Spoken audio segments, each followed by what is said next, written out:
हर हर महादेव। चौथा अध्याय। श्रवण, कीर्तन और मनन, इन तीनों साधनों की श्रेष्ठता का प्रतिपादन। मुनिगण बोले, हे ब्राह्मण, मनन कैसा होता है, श्रवण का स्वरूप कैसा है और उनका कीर्तन कैसे किया जाता है, यथार्थ रूप में आप वर्णन कीजिए।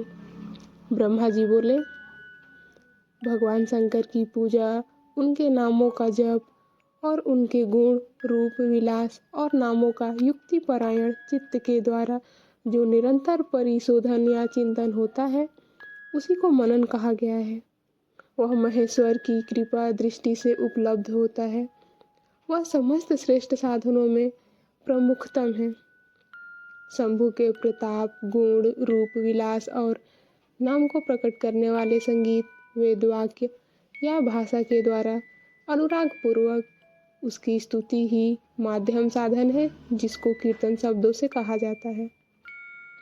हे ज्ञानियों, स्त्री क्रीड़ा में जैसे मन की आसक्ति होती है, वैसे ही किसी कारण से किसी स्थान में शिव विषयक वाणियों में श्रवणेंद्रियों की दृढ़ आसक्ति ही जगत में श्रवण के नाम से प्रसिद्ध है। सर्वप्रथम सज्जनों की संगति से श्रवण सिद्ध होता है, बाद में शिव जी का कीर्तन दृढ़ होता है और अंत में सभी साधनों से श्रेष्ठ शंकर विषय मनन उत्पन्न होता है। लेकिन यह सब उनकी कृपा दृष्टि से ही संभव होता है। सूत जी बोले, मुनीश्वरों, इस साधन का महामात्य बताने के प्रसंग में मैं आप लोगों के लिए एक प्राचीन वृत्तांत का वर्णन करूंगा।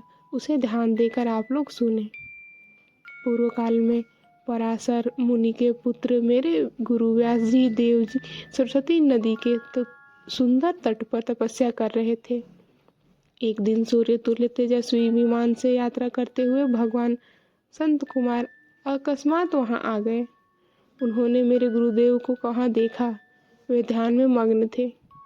उससे जगने पर उन्होंने ब्रह्मा के पुत्र संत कुमार जी को अपने सामने उपस्थित देखा। वे बड़े वेग से उठे और उनके चरणों में प्रणाम करके मुनि ने उन्हें अर्घ्य प्रदान करके देवताओं के बैठने योग्य आसन भी अर्पित किया। तब प्रसन्न हुए भगवान संत कुमार विनीत भाव से खड़े हुए व्यास जी से गंभीर वाणी से कहने लगे।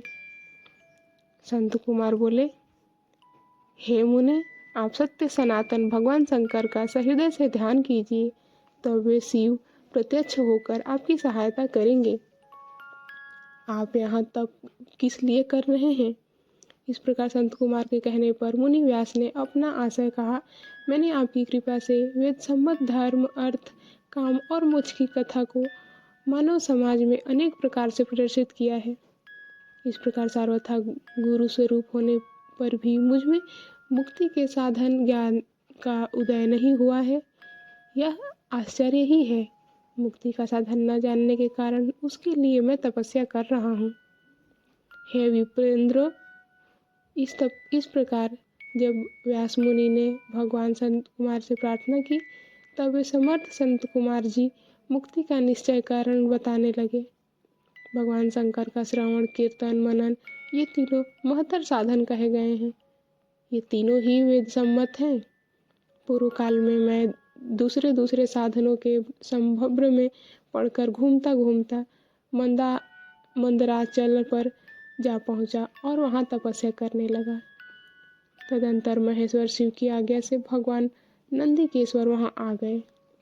उनकी मुझ पर बड़ी दया थी। वे सबके साक्षी और शिवगणों के स्वामी भगवान नंदीकेश्वर मुझे